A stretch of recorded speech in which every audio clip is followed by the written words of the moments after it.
ಈ ಹವಾಮಾನದಲ್ಲಿ ಸಾಧ್ಯವಾದಷ್ಟು ನೀರನ್ನು ಸೇವಿಸು. ಒಂದು ವೇಳೆ ಯಾವುದಾದರೂ ನೀರಿನ ಫಿಲ್ಟರನ್ನು ಉಪಯೋಗಿಸುತ್ತಿದ್ದಲ್ಲಿ ಅದರಿಂದ ಬರುವ ಉಳಿದ ನೀರನ್ನು ಶೇಖರಿಸುವ ವ್ಯವಸ್ಥೆ ಮಾಡು. ಹೀಗೆ ಸಂಗ್ರಹಿಸಿದ ನೀರನ್ನು ಸ್ವಚ್ಛ ಮಾಡುವ ಕೆಲಸಗಳಲ್ಲಿ ಮತ್ತಿತರ ಉದ್ದೇಶಗಳಿಗಾಗಿ ಉಪಯೋಗಿಸು.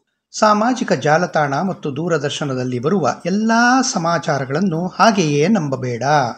ಯಾವಾಗಲೂ ನಿನ್ನೊಳಗಿನ ಧ್ವನಿಗೆ ಕಿವಿಗೊಡು. ನಿನ್ನ ಪ್ರಜ್ಞಾಶಕ್ತಿಯನ್ನು ಹೆಚ್ಚಿಸಲು ಮತ್ತು ನಿನ್ನ ಸುತ್ತಮುತ್ತಲಿನ ಪ್ರಾಕೃತಿಕ ಶಕ್ತಿಗಳನ್ನು ಗುರುತಿಸಲು ಪ್ರತಿದಿನ ಧ್ಯಾನ ಮಾಡು. ಇದು ನಿನ್ನ ಶಾರೀರಿಕ ಅನಾರೋಗ್ಯದ ಸಮಸ್ಯೆಗಳನ್ನು ಸಹ ಪರಿಹರಿಸಲು ಸಹಾಯವಾಗುತ್ತದೆ.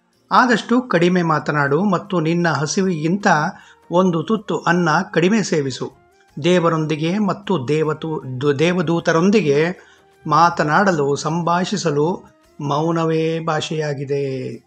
ಮಾತುಗಳಿಂದ ಉತ್ತರ ಸಿಗದ ಪ್ರಶ್ನೆಗಳಿಗೆ ಮೌನವೇ ಉತ್ತಮವಾದ ಉತ್ತರವಾಗಿರುತ್ತದೆ. ಹಾಗಾಗಿ ದೈವಿಕ ಶಾಂತಿಯುಕ್ತ ಮೌನವನ್ನು ಅಳವಡಿಸಿಕೋ. ಯಾವಾಗಲೂ ನನ್ನ ಆಶೀರ್ವಾದಗಳು ನಿನಗೆ ಇವೆ.